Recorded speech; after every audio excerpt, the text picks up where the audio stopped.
The following is a production of the Neighborhood Sports Network. This is the NSPN Prep Update, a weekly look at scores, highlights, and stories from across the state. Hello and welcome to the NSPN Prep Update. I'm Ryan Phelps. Coming to you this week from Benilde-St. Margaret's, home of the Red Knights, and one of the leaders in lacrosse. And they're not too bad in ball either. On today's show, we go bowling with some pretty special athletes. We travel to Chaska, where baseball is a family affair. With boys volleyball on the rise, teams are coming from even the smaller schools. And our school snapshot is a winner, with a jug as first prize. But first, our favorite calls from this week and our sounds from the neighborhood. This one's hit high in the air to left, tracking back, and it is off the wall, pretty high up the wall, about 2/3 up, and it deflects all the way almost back into the infield, rounding third and coming home in scoring is Veda Wood. It's a double for Kate Treader, and it's a 3-1 Mounds View Irondale lead. Hit by Boyer. Colton with authority. Nonetheless, here comes New Prague. They are scorching through and scoring. Just like that, William Gergen. 1-1. That one hit on the ground, through the hole into left. Runner around third, headed to the plate. Mounds View's going to walk it off. Cooper Calingeri drives in R.J. Madison, and the Mounds View Mustangs win it 4-3. The activities director here at Benilde-St. Margaret's is Matt Pryor. He's in his first year on the job. We'll visit with him a little later on in the show. His predecessor is Rick Johns, an athletic administrator for decades. I grew up as a young adult in Golden Valley, went to Benilde when it was Benilde, it wasn't St. Margaret. My sisters went to St. Margaret's, so, and I played football, ran track, got cut from baseball, and got cut from the Glee Club. So that's my claim to fame at BSM. Rick Johns went on to the University of St. Thomas, where he played football and decided to go into education. He started teaching at Waconia, then went to Blake for 27 years. Next was the University School of Milwaukee. But as it goes for many people, grandkids were being born back here in the cities, so he and his wife returned home. He went to St. Thomas Academy, Providence Academy, and then fully retired. But after a while, he was called by St. Paul Academy, then his alma mater, Benilde-St. Margaret's. It was so fun to be home. You know, that's where I went to high school. My picture's still hanging in the wall. My sister's pictures are hanging in the wall. In the hallway. So that was fun. I mean, it's always been a great school. I mean, dynamic in every way. But I just saw it becoming more, identifying itself more as that great school for academics and great school for athletics, and that they don't have to be mutually exclusive. But it was just a 2-year run at BSM. It really was more of an interim position for 2 years. Until we found a great guy like Matt. And so he's taken over and he's doing a great job. He is once again retired from the day-to-day, but he's in year 7 as Region 4A Secretary for the Minnesota State High School League, a job he loves. I act as a mentor, and so I'm working with the school right now who just started boys golf for the first time. They're in NSPN school, charter school, and trying to find them someone that can help them find some golf matches so they can qualify for sections. So just things like that, things that are fun, problem-solving kinds of things. I really enjoy that part of it. As we head into the spring sports season here at Benilde-St. Margaret's, one focus is on the success of the lacrosse teams. The girls were champs just a few years ago in 2023, and the boys have hoisted the hardware 6 times from 2007 to 24. Kids are just attracted to the school. They really are. And although they have a new girls coach this year, I haven't met her yet. I'm excited to meet her. But Coach G on the guys' side is just fantastic. And he does it the right way. Doesn't, even though they've won a lot of gold cups, it's not about the gold cup for him. Some highlights. Rochester Century at New Prague. First game of the year. Tied at 1 in the first, and number 1 is a one-man wrecking crew. Riley Krochuk puts the Trojans up. Century comes back to take the lead. Nice job working the perimeter. They go low, then back up high for the finish. Panthers win 11-6 to start the season. Sports can mean different things to different people, but sometimes it's as simple as participation and a chance to represent your school. Justin Barrientos has more. Fridley Adapted Bowling placed second at state in the 2025 ASD Adapted Bowling Tournament. However, success at the end of the year is not necessarily what measures a program's success. I honestly feel like this program, like bowling, they get so excited every single day in class. They're like, I can't wait for bowling later, I can't wait for bowling. And then they're sharing about bowling with some peers and teachers and talking about if they got a strike or a spare or they got a high score. They're always like, yes, and just super excited. I got like 4 strikes and 4 spares, and my final score was 162. I also love the bowling team because this is the greatest day in my life. And I hang around with my bowling team and my classmates and my coach. I play bowling like strike. One of my teachers told me about the bowling thing, so I decided to join. I'm loving it. Being able to hang out with my friends, being able to bowl. I actually want to be able to help others. The program has increased over the years, with 17 athletes participating this year. Head coach Madeline Foucault says that she coaches to create an environment where every student feels valued, supported, and included. Whenever they get like a certain score or an achievement, I get their name like put on the announcements. And then last year when we did our state send-off, I had a little pep fest. Like, they've never done that before, but I'm like, this is a sport too, it should be recognized. So we did a very cool state send-off for them, and like where everyone kind of clapped as they walked through the cafeteria. I ordered, we got new jerseys this year, and it all has their name on them, so I think they just love wearing them around the school and having like their name on them and just feeling like a part of a team. Adapted bowling has served a dual purpose at Fridley. The classroom helps the activity, and the activity helps the classroom. I feel like a lot of the academics that we work on in class and that integrity directly translates to what we're doing here at the bowling alley. And a lot of the rules and things that we have at school, just being your best self and putting your best foot forward, directly applies to this too, because we want them to do their best at school and at the bowling alley as well. I love what I do. I teach social skills and transition skills. I communicate with a lot of our parents, and then I kind of tell them about it, and then just getting as many kids involved, and I love just watching them. I think inclusion is super important, and having a sport that these students can feel a part of and valued is just what I want. Bowling has also helped the connections between teachers and students. A few years ago I had a student that was a little trickier, and just by coaching, joining 3 years ago and building that relationship with the student, and then now that student respects me. That student, like even yesterday in class, was like, "You're the best coach ever," and just hearing that and just like building that connection with him. Obviously it took years and years. I do a program where if they get 3 strikes in a 10-frame round, I buy them something from the vending machine, and like they all get super excited about that. And it's just like a fun way to get them a little amped and excited and motivate each other too. Well, last year we win second place at the bowling tournament, and everything's turned out great. And I'm very proud of myself to it. This one of my teammates, Marcel. He's a very flexible figure when it comes to throwing. Yep. I'd have to say thank you to all the coaches that work and help the team. I love it at bowling. I'm Justin Barrientos, NSPN.TV. There's plenty more to come on the Prep Update.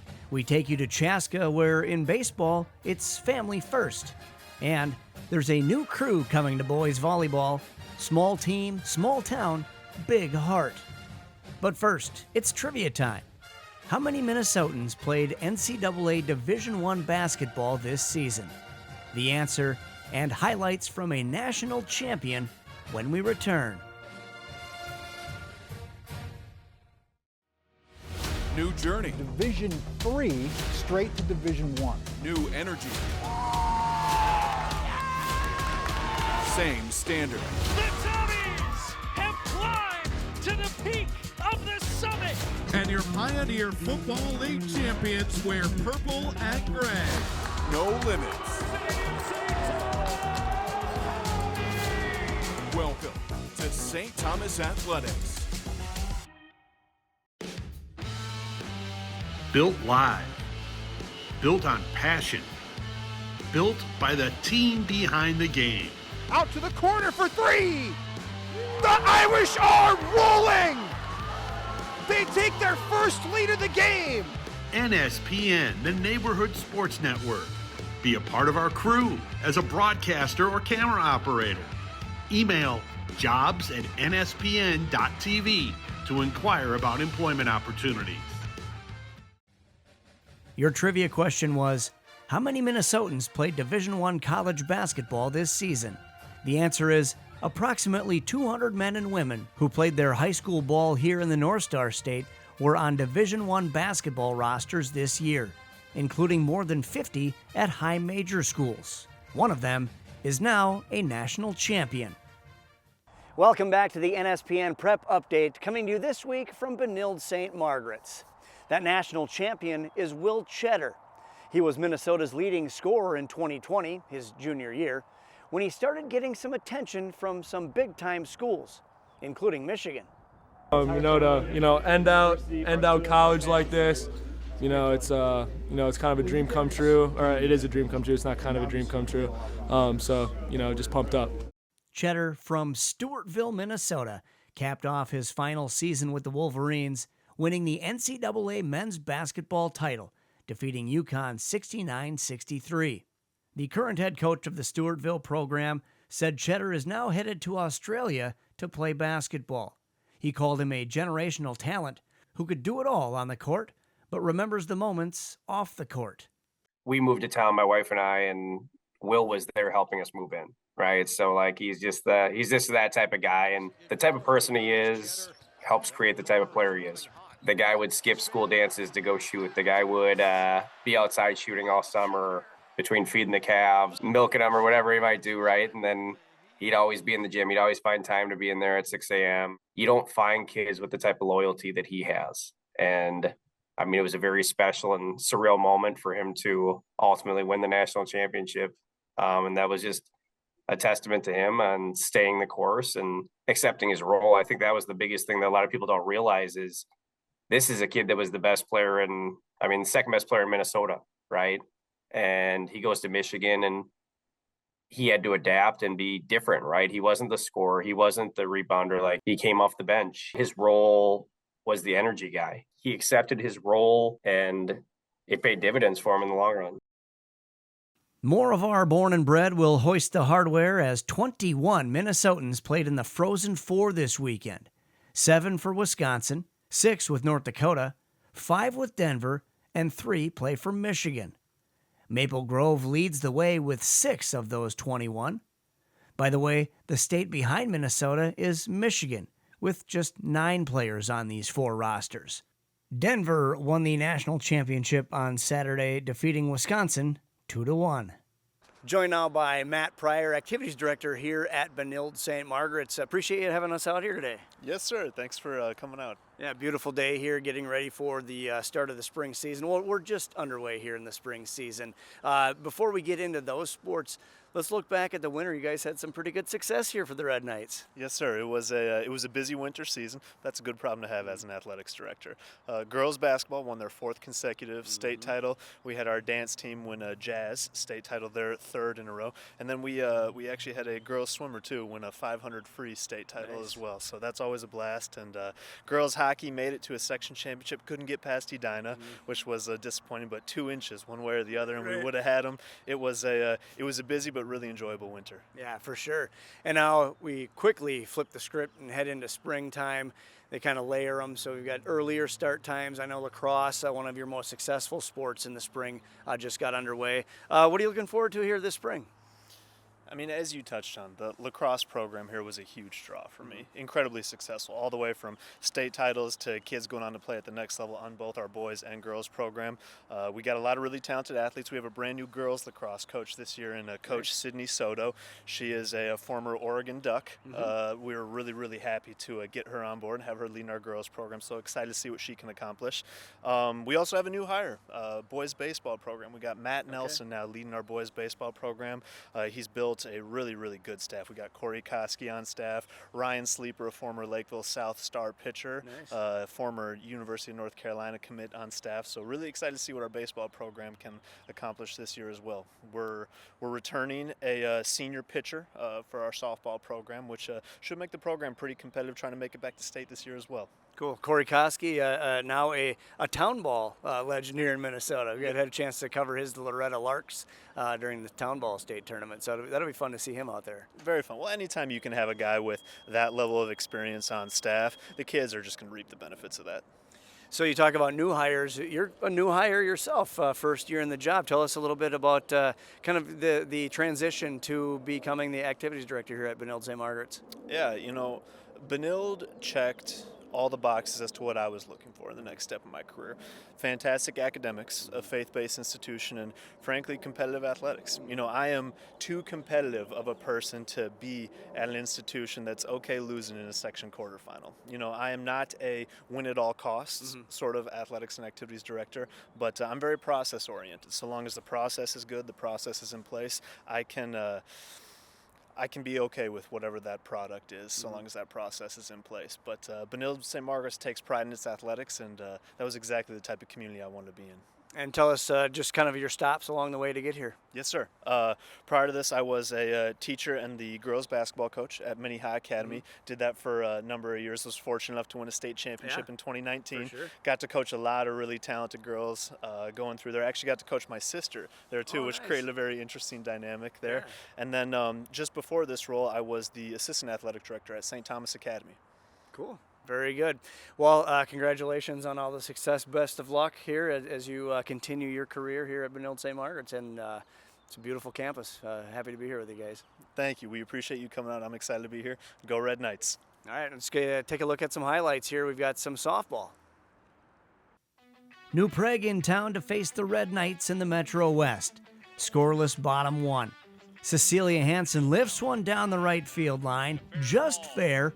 It's a 2 RBI triple. BSM up early. Top 4 in a 4-run game. Mallory Held dealing for the Red Knights. The liner right back to her glove, and the throw to first for 2. The double play ends the inning. Benilde-St. Margaret's wins 9-4. South St. Paul at Hill Murray, and a day for pitcher Ellie Petronak. Packers with runners on the corners in the 4th. Petronak ends the threat, one of 13 strikeouts on the day. And she helped out her own cause. She went 4 for 4 at the plate, including this dong. Pioneers win 9-0. Petronak batting .556 on the year. Chaska's baseball team is getting preseason poll nods as 14 seniors return to the squad, making experience one of their top strengths, as well as a solid pitching staff. What's making the start to their season a little unusual, 5 players were on the Hawks basketball team that won the state title in Class 4A, during a year when the tournament was pushed back a week. And those guys went to basketball practice, and then they came to baseball practice. So it shows the dedication of those guys and how much they care about this program and their also performance in the school. By Chaska, that's it! They won the state championship. I was actually there at it, yeah. So it was awesome to watch. I think the majority of our guys that were in town, because we were on spring break that week, majority guys that were in town were there supporting their teammates, and that's something that we really stress, and something that's great about our school is other schools or other programs support other programs. At Chaska, Hawks baseball is a long-time tradition for one family. Andrea Mayu shows us why this season is a special one for the Welters. If you don't like baseball, you'll still love coming here. At Athletic Park in Chaska, you'll likely find this guy. My passion is over the top. On a chilly April day, Dale Welter does some spring cleaning. As I get older, it gets worse, my passion for the game. And assessing this year's team. We're good every year, it's just how good we're going to be. Dale coached here from 1981 to 2008. A dream job for a kid who grew up on a nearby dairy farm. Like I died and went to baseball heaven. I called Dale the godfather of Chaska baseball. The godfather garnered 5 trips to the state tournament, an induction into Minnesota's High School Baseball Coaches Hall of Fame, and kick-started a family tradition. We talk about baseball, it's Welter when you talk about Chaska. Dale's son Eric played for the Hawks with Dad as coach. I do remember coming here and playing here the first time when I was about 14 years old. He earned the state's Gatorade Player of the Year and played baseball for the Gophers, then coached his 2 sons. Jacob graduated last year and plays at Eau Claire. Matthew, now a senior. Just having him in the dugout with me, I think it just provides a sense of comfort for me. Just like having my own dad with me, it's awesome. There's nothing like it being able to play for him. It's fun watching your kids perform, and it's special, and especially when you can be around them, and they really enjoy the game. The athletic talent goes beyond the diamond. Kate plays lacrosse and basketball for the Hawks as a sophomore, and mom, Emily, played volleyball for the team that won Chaska's first ever state title and had a successful collegiate career at Delaware. Matthew matched her state title with his own basketball championship this winter. Rebound, Welter attacks the basket off the clock. Me, Jacob, and Kate are a little behind. In 45 years, there's been 3 head coaches, 2, Dale and Eric. This year, the final Welter now on the roster for now. It is going to be a little bittersweet in the sense that I've coached these seniors since they were 9 years old. And so to see them go after this year, but that'll be okay. It's fun watching them perform. I think just my favorite moments are just being out here at Athletic Park with all of them. That's kind of just my favorite thing about it all. But count on seeing this family around Athletic Park for years to come. If you go everywhere in this ballpark, there's not a bad seat. Consider it the Welter way. To me, it's perfect. In Chaska, I'm Andrea Mayu for NSPN TV. Some highlights from the Diamond. White Bear Lake at East Ridge. Home half of the second. Ian Zellinger-Johnson lays down a beauty of a bunt. Pitcher slips. The catcher's throw is high to first. Heads up base running for the Raptors' Cam Weiserick. He touches home for a 2-0 East Ridge lead. Bears down to their last strike. Ryan Ivory looking to close things out, and he does. East Ridge wins 7-3 to stay perfect on the year. To the Granite City. Little Falls at St. Cloud Cathedral. Crusaders up 3 in the second and looking to add. Jack Hammock at the plate loops it to left. Nick Plant gets waved home. He scores from second and it's 4-0. Next batter, Ryan Liebrens. Hits a bomb to the gap in right center. Hammock scores. Liebrens all the way around to slide in for the triple. Cathedral wins 10-1. They too are undefeated. There's still one more segment to go on the Prep Update. We take you to West Central Minnesota, where volleyball is a part of the culture. And our school snapshot just down the road in a town where winning is a way of life. There's a new destination for all things Minnesota high school sports. It's called Strib Varsity. It's from the Minnesota Star Tribune, so you know it's trusted. With a deep bench to cover all of Minnesota. We've rebuilt and relaunched our MN Prep hubs and added more sports, stories, streams, stats, scores, schedules. We have it all at Strib Varsity. Subscribe today at startribune.com/stribvarsity. Welcome back to the NSPN Prep Update, coming to you this week from Benilde-St. Margaret's. The Minnesota State High School League Board of Directors met at the league office in Brooklyn Center, and it looks like we'll have some new state tournaments to stream here at NSPN. We start with the gamers. Esports is seeking approval for a presenting partnership model similar to what is currently used for robotics and clay target. A pilot program could be an option for the 26-27 school year, with the potential for the league to present its first state tournament in the 27-28 school year. Esports is projected to be a 10-week regular winter season, followed by a regional playoff and then an in-person state championship. More than 100 member schools currently report their participation in esports. Last spring, we streamed the first ever girls flag football championships at TCO Stadium, the Vikings practice facility. It's currently sponsored by the Vikings and is not a league-sanctioned sport for now. They're also seeking emerging status of the activity beginning in the 26-27 school year. In the 25 season, there were 51 teams and 1,800 participants. They've since doubled to the current 104 teams that are registered for the 2026 season. And girls dual wrestling is also seeking emerging status. Currently, girls participate with boys in league wrestling programs during dual competitions. League bylaws currently permit teams to schedule up to 8 girls-only events that do not count toward the team limit of 16, and sanctions a postseason girls division in the individual wrestling tournament. Boys volleyball is coming off the heels of a successful first season. Fletcher Anderson went out west to check in on the newest member with a great history. A year ago, the MSHSL crowned their first state champion in boys volleyball. This year, a new team almost 3 hours away from the Twin Cities will be joining the fold. Lacaparo Valley is located nearly 3 hours west of the Twin Cities in Madison, Minnesota. It sits closer to the largest cities in both North and South Dakota than it does to its own state. They're over 2 hours away from their closest member of the MSHSL boys volleyball, that being St. Cloud. The last 2 years we've been doing this through community ed, so we've just been playing some local towns like Dawson Boyd, Wilmer, Sartell, Brainerd, those types of teams.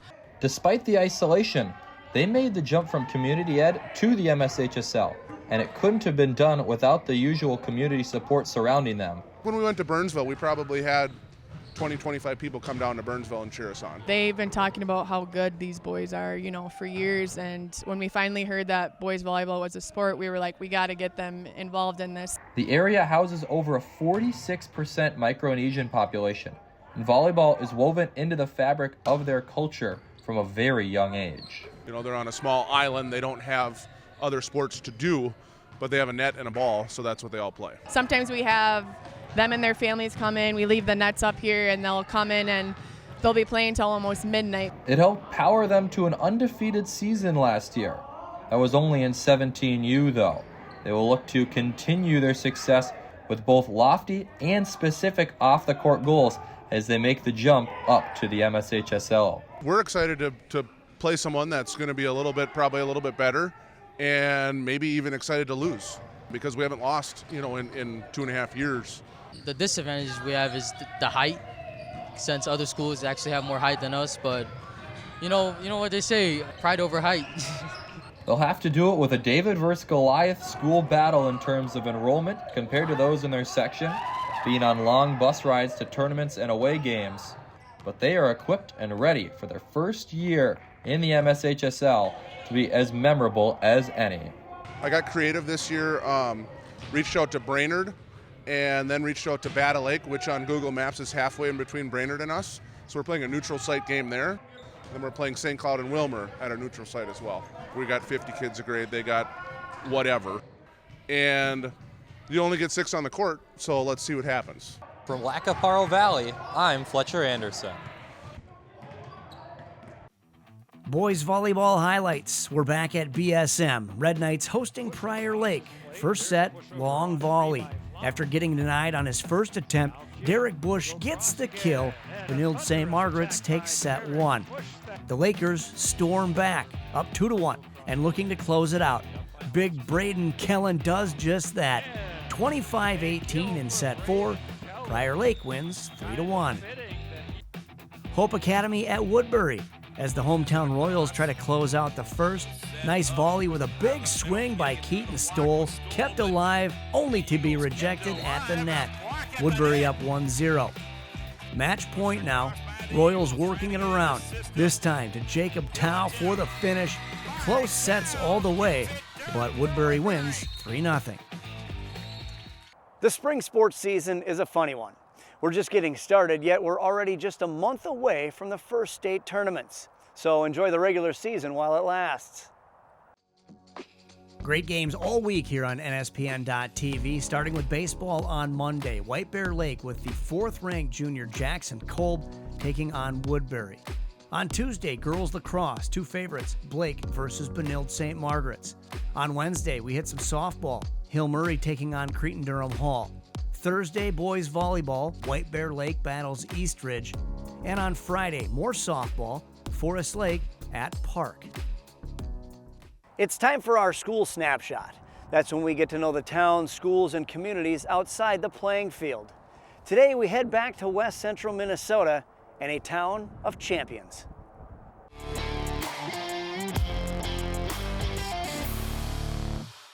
Minneota High School, 160 miles west of downtown Minneapolis.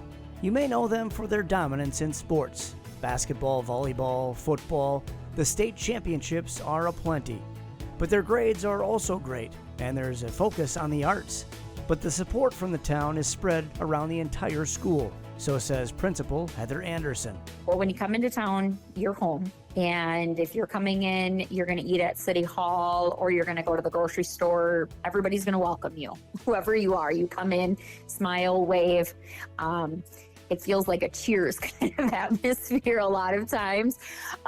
It's just fun. You know, we have the kids out raking and we have community members driving past and telling the kids, thanks for doing this, you know, and they're acknowledging what everybody here is doing and they want to be a part of it. You're going to drive through the community. You're going to see signs up for our kids, cheering them on. They may even not have a kid in the school system, but they're cheering on the entire school no matter what it is. The community support runs deep, but so does school spirit within the walls of Minneota High School. The jug is a tradition in our school, if that's what you're talking about. Anybody that's come through here, you know, has gone to school, we have the jug and you have to win it, and you do this by grade. Each class, they get their turn, and all that they say is, we want the jug, we want the jug. They say it 3 times. The loudest group wins the jug. They have the most school spirit. We do it on homecoming week. And it's like the biggest thing. And so we have staff that are here that when I came back and became principal, then we were like, we're doing this. We have to do this. We have to bring it back. Well, the jug had gone missing for a few years. We had a group that had kept it with them and we have it back. We fixed it all up, but it's the exact same jug. And it is so fun to see the years of the past winners on it. And so that is sitting in our trophy case with pride. That's it for this episode of the NSPN Prep Update. Special thanks to Matt Pryor and the rest of the staff here at Benilde-St. Margaret's. We'll see you next week from Eastridge High School. For Hannah, JB, Jake, Andrea, Fletcher, and the rest of the NSPN crew, I'm Ryan Phelps saying so long from the Neighborhood Sports Network.